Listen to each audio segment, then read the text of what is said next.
हामी 2083 साल जेठको 14 गते गोसाइँकुण्ड यात्रा सुरु गऱ्यौँ काठमाडौँबाट। बस पार्कबाट हामी नयाँ बस पार्कबाट गाडी चढ्यौँ।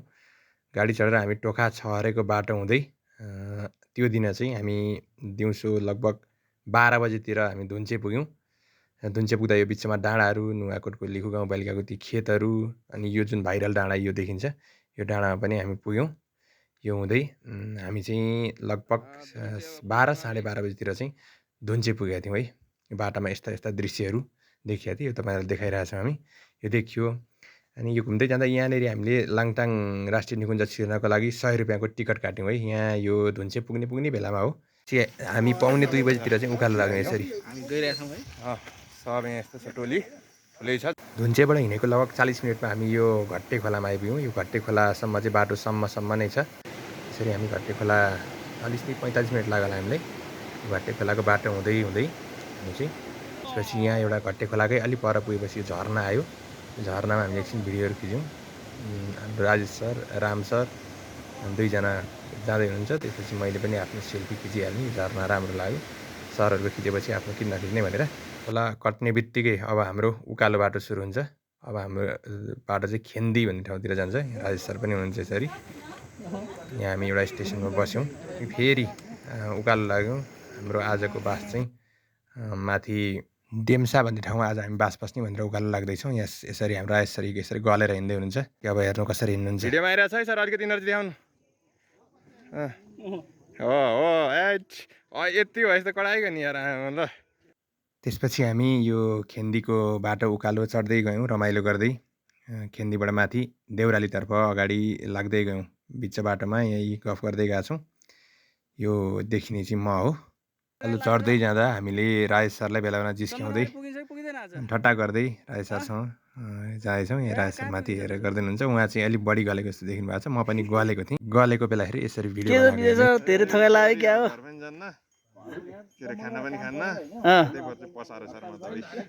यसरी ठट्टा गर्दै उकालो चढ्दै गर्दाखेरि हामी बेलुका 7 बजीतिर चाहिँ यो डेम्साको डाँडामा आइपुग्यौँ। डाँडाबाट भ्यू यस्तो देखिन्थ्यो। हामी साँझै झमक्कै साँझ परिसकेका थियौँ। डेम्सा डाँडामा पुग्दाखेरि चाहिँ हामी गलिसकेका थियौँ। आजको बास बस्ने ठाउँ यहीँ आएको भएर चाहिँ केही खुसी पनि हुनुहुन्थ्यो राजेश सर, इनर्जी पनि देखाउँदै हुनुहुन्थ्यो यहाँनिर। अनि यो फोटो खिच्यो। यो डाँडामा एकछिन हामीले भिडियो बनाइयो। अनि माथि यो होटलमा गयो।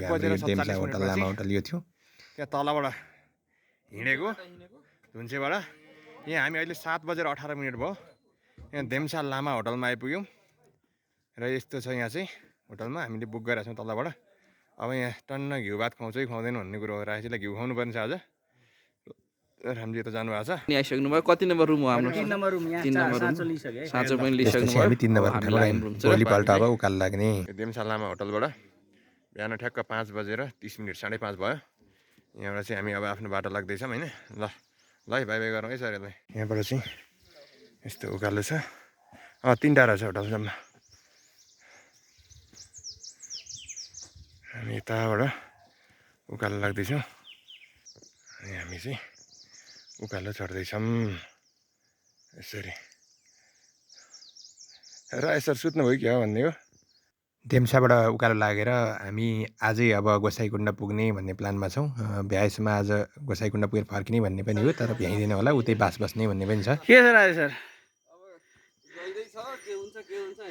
घोडामा चढ, घोडा पनि आउँदैछ पछाडि। घोडा त सकिरहेछ, हामी त नसकौँ न त। चना खानु पर्यो क्या। यसरी ठट्टा गर्दै हामी चाहिँ आज 15 गतेको दिन चाहिँ हिजो 14 गते नै हामी, आज 15 गते चाहिँ उकालो लाग्दैछौँ है। डेम्साबाट 1 घन्टा जति उकालो हिँडेपछि हामी चाहिँ चन्दनबारी आइपुग्यौँ। चन्दनबारी चाहिँ अलिकति बजारै रहेछ। Little Buddha guest house चन्दनबारी।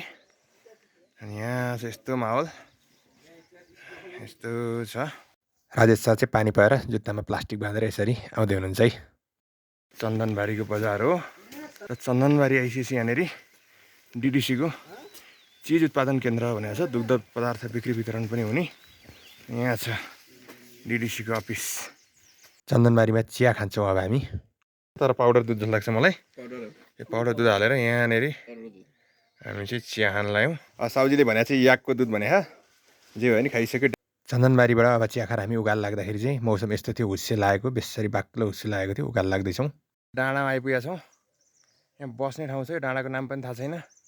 यो डाँडामा चाहिँ यहाँनिर एउटा भ्यू टावर छ तर हुसुला छ आज भ्यू टावर भएन भने काम भएन यता पछाडि देखिनुपर्ने चाहिँ यता डाँडाहरू तर देखिआएन है यो डाँडाबाट अलिक पर गएपछि यस्तो खाले बनायो अब हामी चाहिँ यहाँबाट लगभग चोलाङपाटी पुग्न लाग्यौँ चन्दनबारी कटेर अब चोलाङपाटी जान्छौँ र हामी चोलाङपाटी गएर चाहिँ त्यो चोलाङपाटीमा खाना खान्छौँ आजको खाना त्यहाँ खान्छौँ 9:30को टाइम भयो चोलाङपाटीमा खाना खान लाग्यौँ अब यहाँबाट खाना खाइसकेर हामी लाङटाङ लिरुङबाट हामी अहिले चाहिँ 10 बजेर कति मिनटको 10:24 भएछ अब यहाँबाट हामी चाहिँ लोवर विनायकको लागि उकालो चढ्दैछौँ चोलाङपाटीबाट हामी यसरी उकालो लाग्दैछौँ अब यहाँनिर उकालो लाग्दैछौँ कोही मान्छे चाहिँ घोडामा पनि जान्छन् घोडामा जाने भने चाहिँ चन्दनबारीबाट 8,000 रुपियाँ गोसाइकुण्ड पुगेको भन्थे पुरै सेतो फुल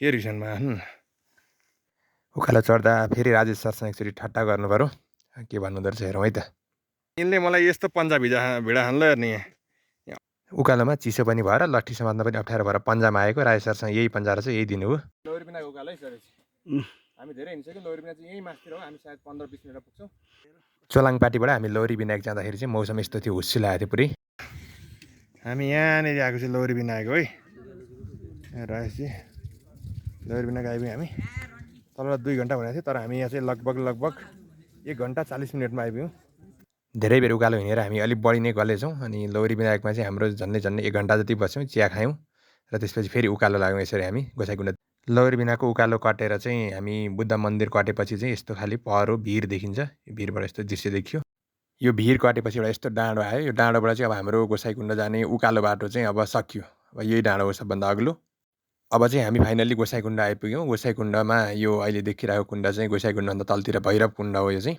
अनि होटलमा बस्यौँ यतिको भिड थियो है होटलमा चाहिँ यस्तो खाले भिड थियो त्यो दिन राति चाहिँ गोसाइकुण्डमा बेसरी हिउँ पर्यो र बिहानसम्म पनि हिउँ परिरहेको थियो यो चाहिँ बिहान उठेर हामीले बनाएको भिडियो हो हिउँ परेको राजेश सरलाई राति ज्वरो आएको भएर अनि अब सर राम सर र म चाहिँ यसरी हिउँ खेल्न गएको छौँ यो होटल मास्टरबाट यसरी हिउँ खेल्यो एकछिन बिहानमा चिसो थियो रेनकोट लाएर हिउँ परिरहेको भएर यसरी चाहिँ हामीले एकछिन हिउँ खेल्यौँ हिउँको डल्ला पार्यौँ अनि डल्ला उफार्यौँ जस पहिलोचोटि यसरी लाइभ हिउँ परेको देख्न पाइयो हिउँ पनि खेल्न पाइयो यतातिर चाहिँ राम सर पनि हिउँ खेल्दै हुनुहुन्थ्यो उहाँले पनि लाइभ हिउँ परेको चाहिँ पहिलोचोटि देखा भन्दै हुनुहुन्थ्यो नभए हिउँमा चाहिँ पहिला पाथिभारा जाँदा हिँडेको भन्नुहुन्थ्यो र अब यो फाइनल्ली चाहिँ हामी गोसाइकुण्ड आइपुग्यौँ है यस्तो छ है मौसम यहाँ शिवको यो शिवलिङ्ग भनौँ न शिवको दर्शन गऱ्यौँ यहाँनिर अनि पुरै यो ताल वरिपरि सबैतिर हिउँ परेको छ यहाँ पनि यो भगवानमा पनि हिउँ यसरी परेको छ यो बिहानै एकदम जाडो पनि थियो हावा पनि चलेको थियो हामी बिस्तारै त्यहाँ गयौँ अनि राम सर पनि त हुनुहुन्छ मैले राम सरको भिडियो बनाएँ राम सरले चाहिँ मेरो भिडियो बनाउनु भयो अनि हामीले एकछिन यहाँ घुम्यौँ राजेश सर चाहिँ ज्वरो आएको भएर सुतिरहनु भएको थियो पछि गएर दर्शन गर्नुभयो र हामी अब चाहिँ यहाँबाट फर्किने तर्खरमा छौँ यस्तो छ मौसम चाहिँ र हामी फर्क्यौँ how are you feeling sir amazing दुःख सुख कस्तो लाग्यो स्वर्गीय आनन्द आयो नि जिन्दगीमा त्यसपछि हामी चाहिँ अब त्यो दिन फर्केर बास बस्नको लागि चाहिँ हामी रसुवा सदरमुकाम धुन्चे पुग्यौँ र काठमाडौँ पछि फर्क्यौँ